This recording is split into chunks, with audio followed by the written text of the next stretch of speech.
ఏంటి ప్రూఫ్స్ లేకుండా ఇప్పుడు ఏం చేద్దామంటారు?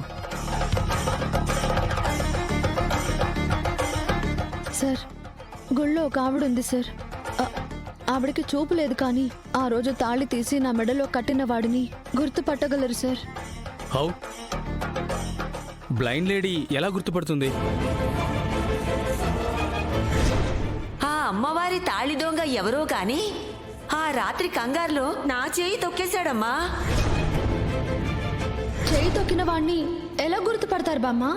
నేను చూడలేను గాని ఆ రోజు అతని మాటలు విన్నానమ్మా. ఆ గొంతు మళ్ళీ వింటే ఖచ్చితంగా గుర్తుపడతాను. అందుకే సార్, దయచేసి ఆ రోజు గుడికొచ్చిన పెళ్లి కాని మగాళ్ళందరినీ ఇప్పుడు పిలిపిస్తే ఆ పెద్ద ఆవిడ సాయంతో నా మెళ్ళో తాళి కట్టిందెవరో కనుక్కోవచ్చు సార్. ఓకే, ఆలోచిస్తాను. ఎస్ఐ గారు ప్లీజ్, టైం లేదండి. మీరు వెంటనే ఈ పని చేసి పెట్టాలి. సార్, మెళ్ళో తాళి ఉండి కూడా భర్త ఎవరో తెలియని ఒక ఆడపిల్ల ఆవేదనని మీరు అర్థం చేసుకోండి సార్, ప్లీజ్. సరే అమ్మా, అందులోనూ విజేంద్ర ప్రసాద్ గారి అబ్బాయిని తీసుకొచ్చారు, కాదని ఎలా అంటాను? ఆ రోజు బసవరాజు గారి ఫ్యామిలీ కూడా అక్కడే ఉంది సార్. వాళ్ళని కూడా పిలిపించండి సార్. బసవరాజు గారంటే రేపో మాపో ఎమ్మెల్సీ అవబోతున్నారు, ఆయనే కదా? ఆయనే సార్. దయచేసి ఒక్కరు కూడా మిస్ అవ్వకుండా చూడండి సార్. ఓకే అమ్మా. కానిస్టేబుల్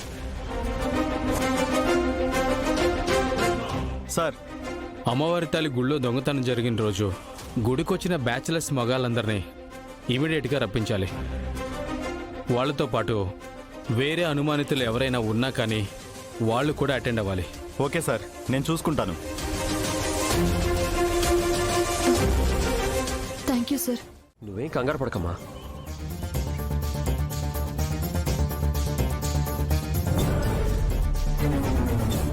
ఏంటమ్మా ఇలాంటి చిక్కొచ్చి పడింది? ఏం చేద్దాం ఇప్పుడు? నేను అదే ఆలోచిస్తున్నాన్రా. గుడికి వెళితే దొరికిపోతాడు. అలా అని వెళ్లకుండా ఉంటే ఎస్ఐ చెప్పినట్టు ఆ రోజు గుళ్ళో తాళి దొంగిలించి దాని మెళ్ళో కట్టింది వీడేనని, అందుకే ఇప్పుడు గుడికి రాలేదు అని అరెస్ట్ చేసే ప్రమాదం ఉంది. ఇప్పుడున్న మన పరిస్థితుల్లో ఆచితూచి అడుగు వెయ్యాలరా. సార్, త్వరగా వెళ్తే త్వరగా రావచ్చు. ఒక్క నిమిషం. ఎవరికిరా? కనిష్కమ్మా. చే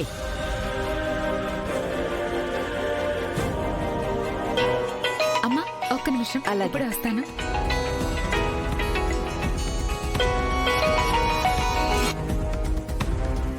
హలో అమ్మా, కనిష్క.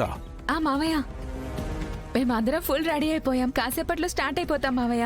అది సరేనమ్మా, అనుకోకుండా పెద్ద సమస్య వచ్చి పడింది ఇక్కడ. సమస్య ఏంటది మావయ్య? ఏమైంది?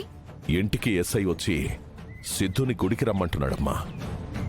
ఎస్ఐ వచ్చి గుడికి రమ్మంటున్నాడా? ఎందుకు రమ్మంటున్నాడు? ఎందుకంటే ఆ రోజు గుళ్ళో అమ్మవారి తాళి పోయింది కదా, తులసి అనే అమ్మాయి వచ్చి కంప్లైంట్ ఇచ్చింది సార్. ఒక ఆవిడ తాళి దొంగిలించిన వాడి చేయి పట్టుకుంది, గొంతు కూడా వినింది. ఆమెకు చూపు లేకపోయినా ఆ చేతి స్పర్శ, గొంతును బట్టి ఆ దొంగెవరో, తులసి మెళ్ళలో తాళి కట్టిందెవరో గుర్తుపడుతుంది. మరిప్పుడు ఎలా మావయ్య? వాణ్ణిప్పుడు తీసుకెళ్ళక తప్పేట్టు లేదమ్మా. సిద్ధు ఏమంటున్నాడు మావయ్య? వాడేమంటాడమ్మా, అర్జెంటుగా గుడికి వెళ్ళి దొరికిపోవాలనుకుంటాడు, అంతే కదా. వీడెక్కడికి వెళ్ళాలి, కానీ దొరకకూడదమ్మా. మనమే ఏదో ఒకటి ప్లాన్ చేయాలి. సరే మావయ్య, మీరు వెళ్ళండి, నేను కూడా అక్కడికే వస్తాను. అలాగే, ఉంటాను.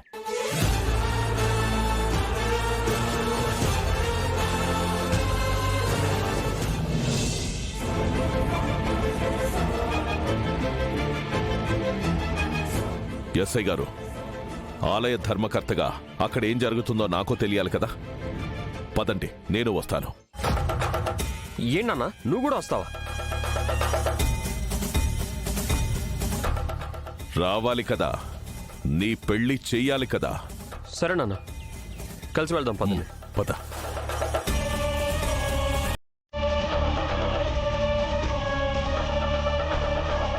ఆవిడ తీసుకెళ్ళండి.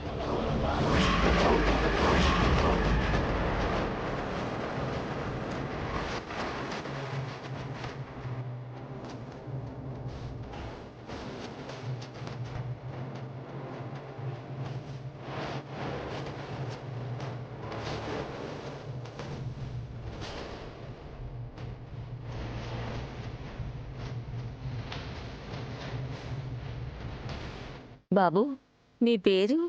శ్రీకాంత్. ఇతను కాదు సార్.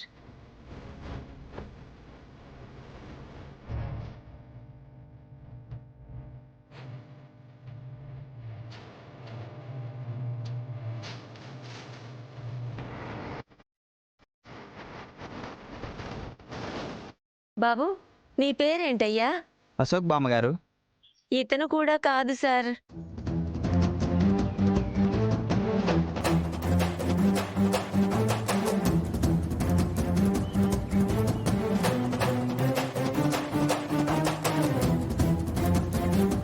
బాబు నీ పేరేంటి బాబు? భూషణ్. ఇతను కూడా కాదు సార్.